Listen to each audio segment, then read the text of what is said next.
Hey guys, it's Miss Adams, and we're going to be looking at the Unit 3 test review. So we're going to break it down. First off, remember that Unit 3 was talking about linear functions and arithmetic sequences. So arithmetic sequences, remember these are when we add.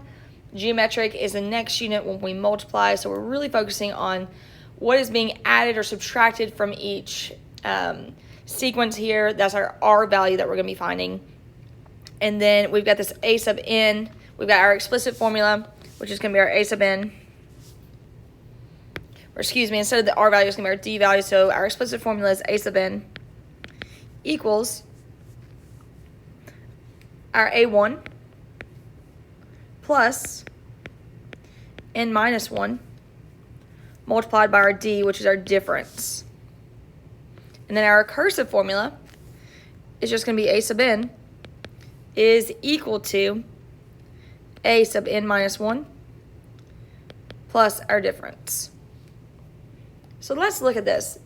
We've got our pattern here for this first sequence. It's 17, 20, 23, 26, 29. So we've got to figure out, is this arithmetic? Yes, we're going up by 3 each time. So our difference here is 3. So I know my D is 3. And then I know my initial value, my A sub 1, is going to be 17. So when I'm plugging this into the explicit formula, I've got 17 plus my n minus 1 multiplied by our difference, which is 3. I can't leave it like that, though, because it is not a simplified formula. I've got to get it to its simplest terms. I've got this 3. It's multiplied by the expression n minus 1. So I'm going to distribute it through. And that's going to leave me with A sub n equals 17 plus 3n minus 3. And I'm going to combine like terms. I've got a 17. I've got a minus 3. So my A sub n is going to be 3n plus 14. Then I go on to the recursive formula. I already know that my A sub 1 is 17. So therefore, all I have to do is fill in the rest of the recursive formula. So A sub n will always equal A sub n minus 1, and then plus our difference in this case, which is plus 3.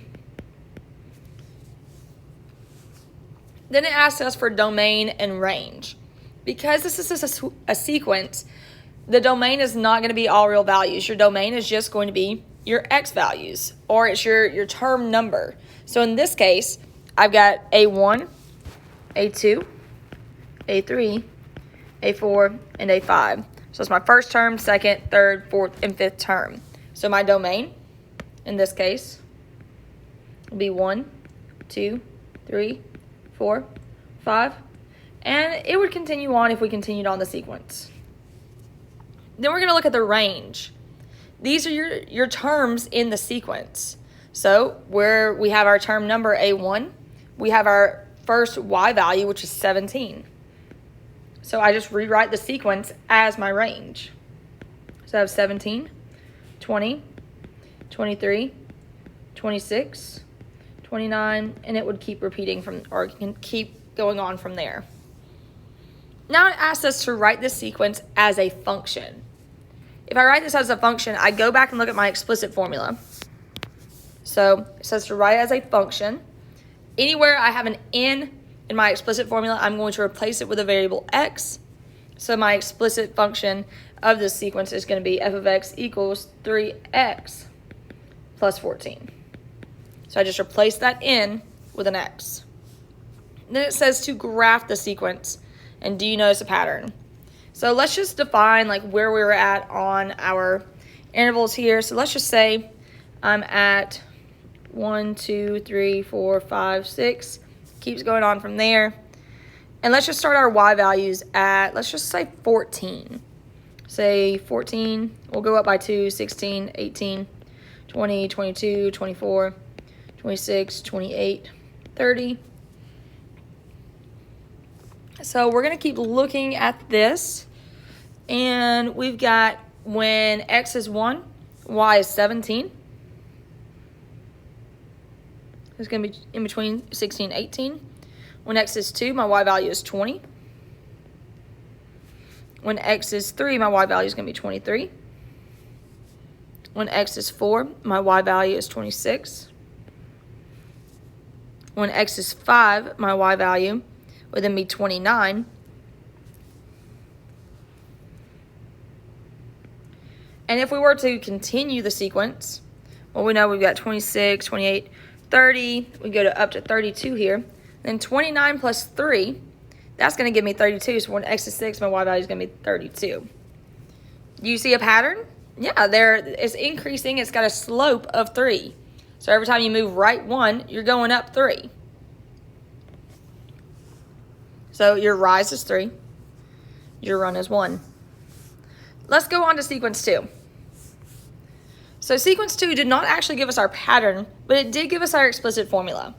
So it told us that a sub n equals 3 plus n minus 1 multiplied by 5.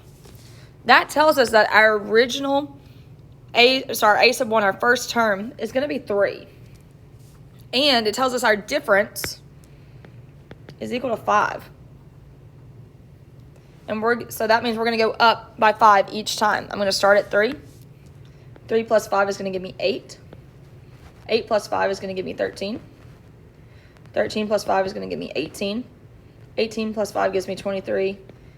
And so on and so forth. Our recursive formula then is going to start off with our a sub 1 of 3. We know our difference is 5.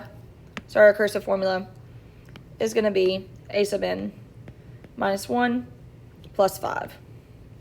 And that's our difference. And then we can define domain and range. Domain, we've got 1, 2, 3, 4, 5 values listed out. So I've got 1, 2, 3, 4, 5 as my domain. My range is just my pattern, my sequence here, which is going to be 3, 8, 13, 18, 23, etc. Then I go to write the sequence as a function. If I look at our explicit formula, the explicit formula for the sequence is a sub n equals 5n minus 2.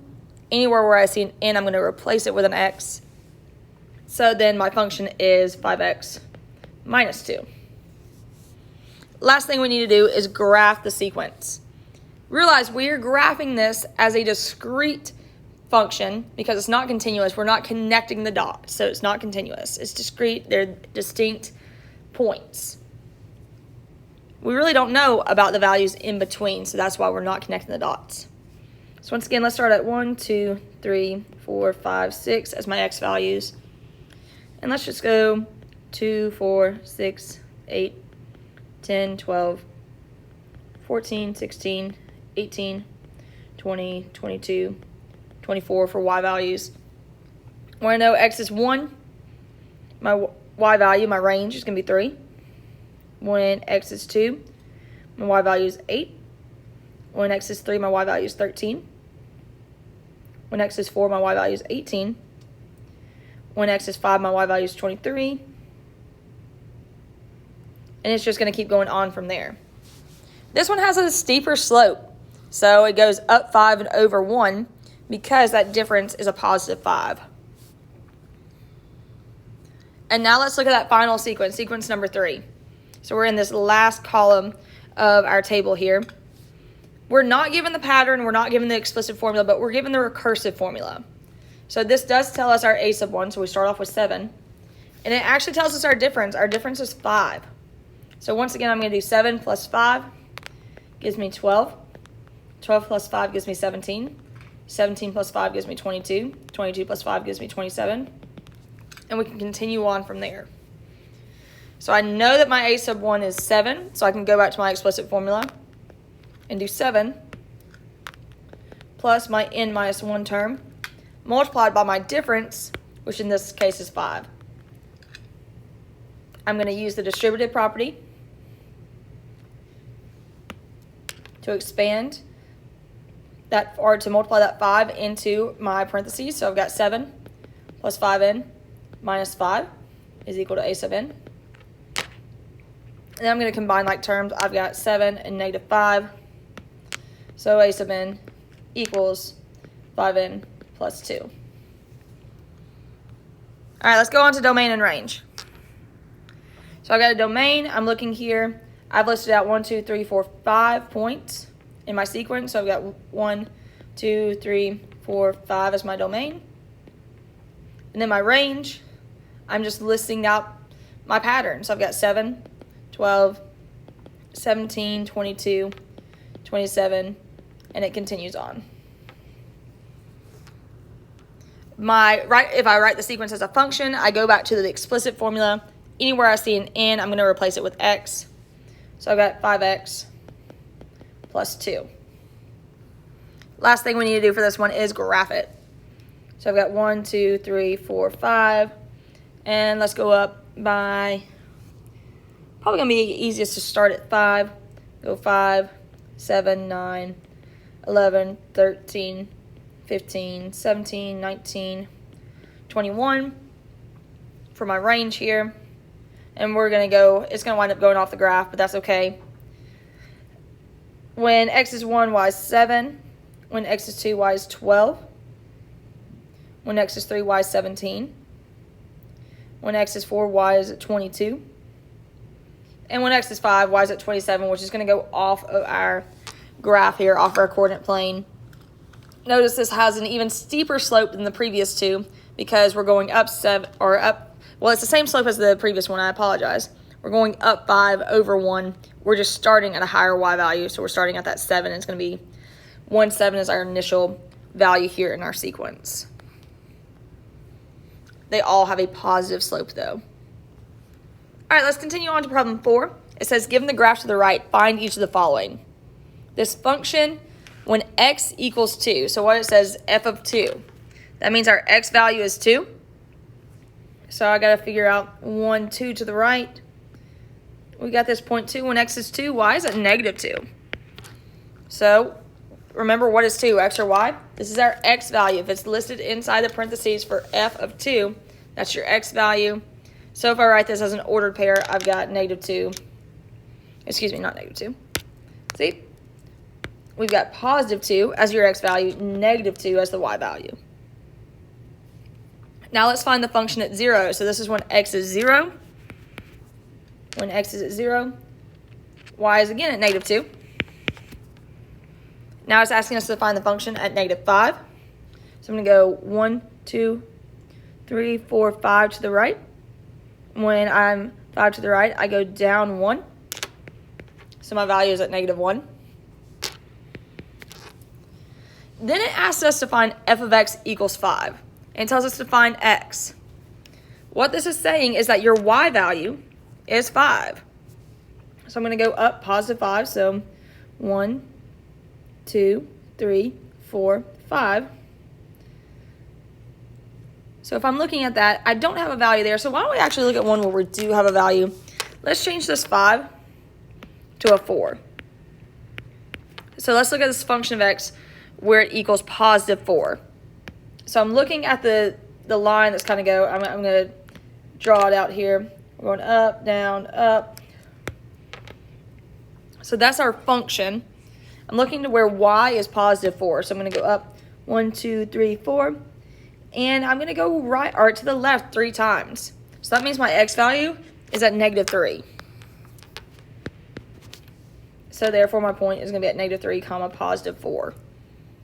Then it says to find the function when y equals negative 4. So I know my y value is negative 4. So I'm going to go down. 1, 2, 3, 4. That's going to be to the right 1. So my x value is just positive 1. All right, guys. That's our first page of Unit 3 review.